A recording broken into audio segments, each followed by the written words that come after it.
Nintendo's 3DS handheld family is deep into its life cycle, and with so many versions already released, combined with the high demand for the Switch, you may be wondering where another 3DS model fits in. Well, with the new 2DS XL, not only will newcomers get access to its vast library of games, but we get the best designed version of this dedicated handheld.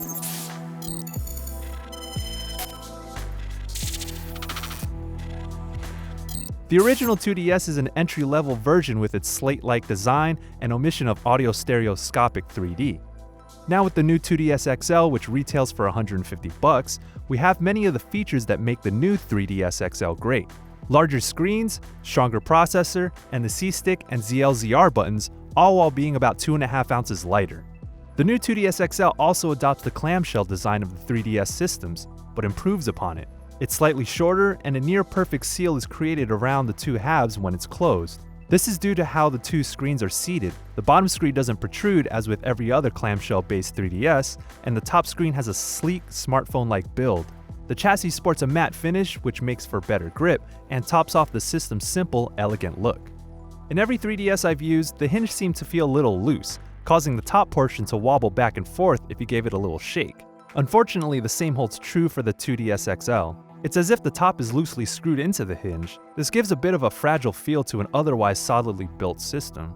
As you can tell from the name, the 2DS XL ditches the 3D capabilities, but it isn't essential to play any of the system's games as it doesn't serve a gameplay function.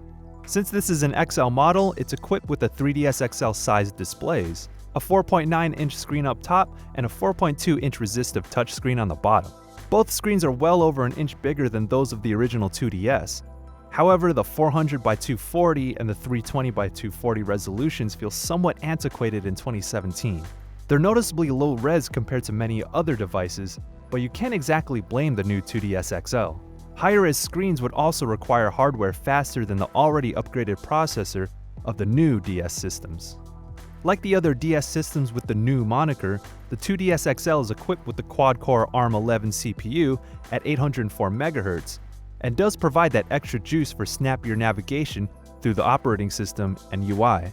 There are a handful of games that actually require the faster hardware, like Xenoblade Chronicles, Binding of Isaac, and a bunch of SNES games on Virtual Console. Many notable games run better and load faster, such as Pokemon Sun and Moon, Monster Hunter Generations, and Super Smash Bros. For 3DS.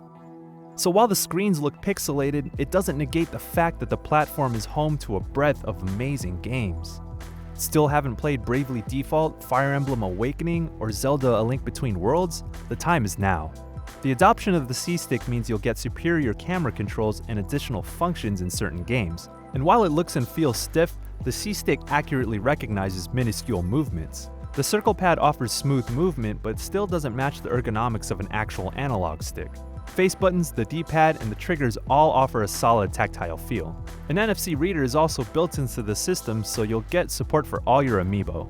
There are a few small changes compared to the new 3DS XL. The 2DS XL stereo speakers are located at the bottom corners of the body, but at louder volumes, you'll notice that the sound rattles the back end of the system, which makes it feel a little bit cheap.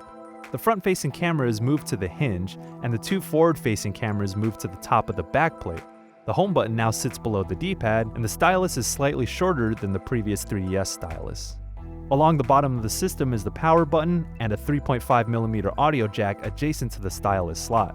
The enclosure that houses the game cartridge and microSD card in particular is a noteworthy improvement over the 3DS XL, which had you take out the stubborn backplate to insert an SD card. A 4GB Toshiba microSD-HC card will already be inserted with each new 2DS XL, though you'll want more storage capacity if you plan on downloading your games. One of the biggest blunders of the new 3DS XL was the absence of an AC adapter, but don't trip. The new 2DS XL comes with a charger. When it comes to battery life, expect roughly 3.5 to 4.5 hours of playtime off a full charge. I got approximately 3 hours and 55 minutes straight playing Zelda: Ocarina of Time with full brightness and Wi-Fi enabled.